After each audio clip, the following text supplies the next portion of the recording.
आज हम अपना घर परिवार सब छोड़ के पढ़ाई कर रहे हैं, हम अपना घर परिवार छोड़ के नौकरी कर रहे हैं। आखिर हर दिन हम क्या फेस करते हैं, हम किस दुख से गुजरते हैं, पैसे की कमी क्या होती है, क्या वो सच में कोई हमसे समझ सकता है?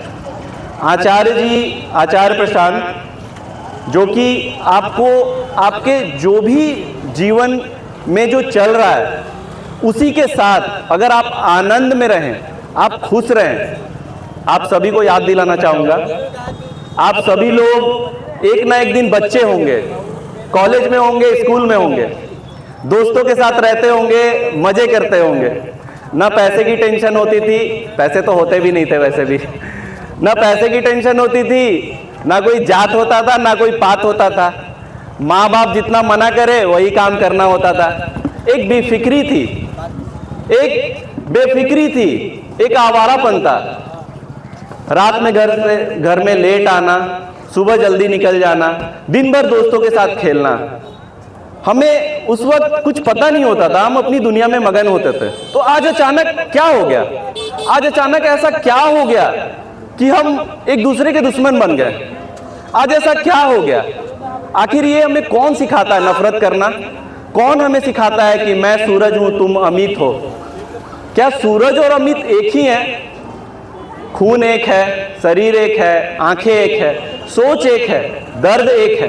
तो फिर हम अलग कैसे हैं? कैसे अलग हो गए? किसने अलग किया हमें? क्यों अलग हो गए हम?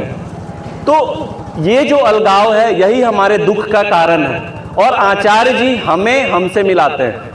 आज जितने भी लोग आप मुझे सुन रहे हैं, मैं आपको बताना चाहूँगा कि आज मैं बस वर्दी में आपसे अलग खड़ा हूँ, लेकिन एक दिन था जब मैं भी इसी भीड़ का हिस्सा था। मुझे भी पता नहीं था कि मैं आगे क्या करना चाहूँगा। मैं पिछले 5 सालों से नौकरी कर रहा हूँ, और नौकरी में घुट घुट कर नौकरी कर रहा हूँ।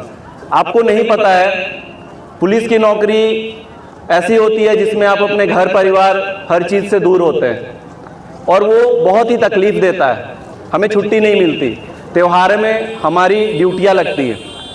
लेकिन फिर भी 5 साल तक मुझे लगा कि नहीं, ये मेरे जीवन का उद्देश्य नहीं है, क्योंकि एक खालीपन था मेरे मन में। मुझे समझ में नहीं आ रहा था मैं क्या करूं। परेशान होकर मैंने जॉब से छुट्टी ले ली, और मैंने डिसाइड कर लिया था कि मैं अब जॉब ज्वाइन नहीं करूंगा। लेकिन आचार्य जी को 2 साल लगातार डिप्रेशन में मैं डिप्रेशन में चला गया था। 2 साल लगातार सुनने के बाद मुझे पता चला कि अगर आपको अपना लक्ष्य पता हो तो फिर कोई भी काम आपके लिए सरल है। आपको कोई भी काम करने में मजा आएगा, आनंद आएगा। और उन्होंने मुझे अपने ही अंदर 2 शख्सियत से मिलवाया। एक मेरा बचपन, जो मेरा सरल सहज बचपन था, जहाँ कोई भेदभाव नहीं था, कुछ भी अलग नहीं था। और एक जो अभी मैं हूँ, जहाँ भेदभाव है, जातिवाद है, रंगवाद है, रंग भेद है। आज लोगों को अमीरी गरीबी से तौला जा रहा है, नापा जा रहा है। आखिर क्या ये चीज़ें हमें परेशान नहीं करती? हर दिन ना जाने क्यों कोई आता है, हमें हमारी जात याद दिलाता है, कोई आता है हमें हमारा रंग याद दिलाता है, कोई हमें हमारी कद, कोई हमें हमारा चेहरा। न जाने कितने दिन हर दिन कोई ना कोई लोग अपनी ही नज़र में गिरता है। क्या वो इतना गिरा हुआ है? नहीं। सुंदरता का कोई पैमाना नहीं है, सुंदरता का कोई पैमाना नहीं है। ये जो पैमाना है ये हमने तय किया है। जो जैसा दिखते हैं वो वैसे ही लोगों को देखना चाहते हैं। आचार्य जी हमें इस भेदभाव से अलग करते हैं। आप देख रहे हैं, मैं झारखंड पुलिस में हूँ, मैं रांची में पोस्टेड हूँ।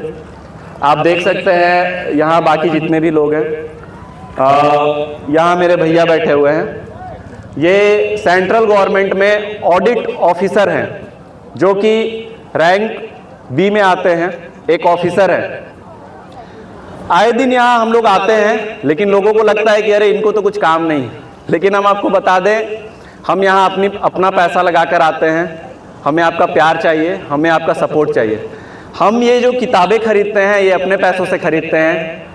हम चाहते हैं कि हमने जो पाया वो आप तक पहुँचे, आप भी जाने कि आखिर क्या है इसमें कि ये अपना पुलिस का नौकरी छोड़ के यहाँ संडे को बैठा हुआ है, अपने घर परिवार को छोड़ के। इनको ऐसा क्या है? अभी तक इन्होंने शादी नहीं की। आज हर इंसान की परेशानी यही है कि नौकरी लग जाए तो जल्दी से शादी कर ले, शादी हो जाए तो फिर बच्चा हो जाए, और फिर बच्चा का भी दुख वहाँ से शुरू हो जाता है। तो हम लोग हमेशा यहाँ बुक स्टॉल लगाते हैं निस्वार्थ भाव से, ठीक है। और आप सभी मोबाइल चलाते हैं, आचार्य जी को सुनिए। आप न जाने कितना अपना वक्त सोशल मीडिया, फेसबुक, इंस्टा पे सुंदर सुंदर लड़कियों को देखने में बिताते होंगे। हाँ, मैं भी देखता था, कोई बात नहीं, हम अलग नहीं हैं। तो आप आचार्य जी को जब भी परेशान हो, मैं ये नहीं कह रहा हमेशा, लेकिन जब भी आपको लगे कि मेरा दुख इतना है, कोई मुझे समझ नहीं रहा, कोई मेरी बात को समझ क्यों नहीं रहा, मुझे दर्द है, मुझे तकलीफ है, मेरा मरम कोई नहीं समझ रहा, जब आपको लगे तो आप आचार्य जी को सुनिए। मैं आपको दावा करता हूं कि आपकी हर परेशानी दूर हो जाएगी। हमेशा आप जो भी कर रहे हैं वो करते हुए भी आप आनंद में रहेंगे, क्योंकि आचार्य जी ने हमें एक बात समझा दी है, हम खुश हैं, हमें किसी चीज की कमी नहीं है। ये कमी हमें समाज ने सिखाया है कि अगर आपके पास गाड़ी नहीं है तो आप दुखी हैं, अगर आपके पास नौकरी नहीं है तो आप दुखी हैं, अगर आपकी शादी नहीं हुई तो आप दुखी हैं, अगर आपका बच्चा नहीं हुआ तो आप दुखी हैं। जबकि हम दुखी नहीं हैं, और यही बात आचार्य जी बार बार समझा रहे हैं कि हम पूर्ण ही पैदा होते हैं। हम एक बच्चा होते हैं जब पैदा होते हैं, और बच्चे को किसी चीज की जरूरत नहीं होती, बस उसे वक्त पे खाना चाहिए होता है और बहुत सारी मस्ती चाहिए होती है। और हम आज उसी बचपन में हैं। आप हमें गाली दे ले तो भी हमें बुरा नहीं लगता। एक वाक्य आपको सुनाऊंगा, शायद आप उसे अपने जीवन में उतारें तो आपको बहुत अच्छा लगेगा। अभी कुछ दिन पहले सोशल मीडिया पे एक भाई साहब ने मुझे बहुत गाली दी। मैंने कहा कि आप क्या कह रहे हैं, मैं समझा नहीं।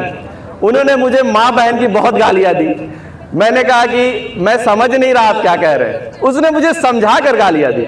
मैंने कहा सर आप मुझे गालियाँ दे रहे हैं? तो उसने कहा हाँ बे, मैं तुझे गालियाँ दे रहा हूँ। तो मैंने कहा सर मज़ा नहीं आ रहा, ये सारी गालियाँ मुझे आती है, तो थोड़ा अलग दो यार, थोड़ा कुछ अलग सुनाओ। बेचारे ने बहुत मेहनत करी और मुझे फिर से एक पेज की गालियाँ दी। मैंने भी गुस्से में कहा अरे यार ये कोई गालियाँ है, इससे अच्छा गालियाँ तो मेरे गली का कुत्ता देता है, चल अच्छी गालियाँ दे, मुझे बुरा नहीं लग रहा है। बेचारे ने बहुत मेहनत करी और एक पेज की फिर गालियाँ दी, गंदी गंदी गालियाँ दी, बहुत गालियाँ दी। मैंने कहा भाई मज़ा नहीं आ रहा, थोड़ा इंग्लिश में दो, थोड़ा फ्रेंच में दो, थोड़ा अलग अलग भाषा में दो यार, इतनी गालियां मम्मी पापा ने सिखाई है तुझे। परेशान हो गया बेचारा, क्या करे। परेशान होकर आधे घंटे बाद 2 पेज की गालियां लिखी। मैंने उसे डांटा, बोला अबे साले ये कोई गालियां हैं? अरे गालियां ऐसा दो कि मुर्दा भी जिंदा हो जाए, आप सोच नहीं सकते। उस बंदे ने मुझे ब्लॉक कर दिया और अपनी सारी चैट डिलीट कर दी। ये आया है परिवर्तन। अगर मैं पहले वाला इंसान होता तो मैं उसे अपने अहंकार में ले लेता। तूने मुझे गाली कैसे दी, तूने कैसे मुझे बोला, मैं पुलिस वाला हूं, तेरी कंप्लेन कर दूंगा, तुझे जेल में डाल दूंगा।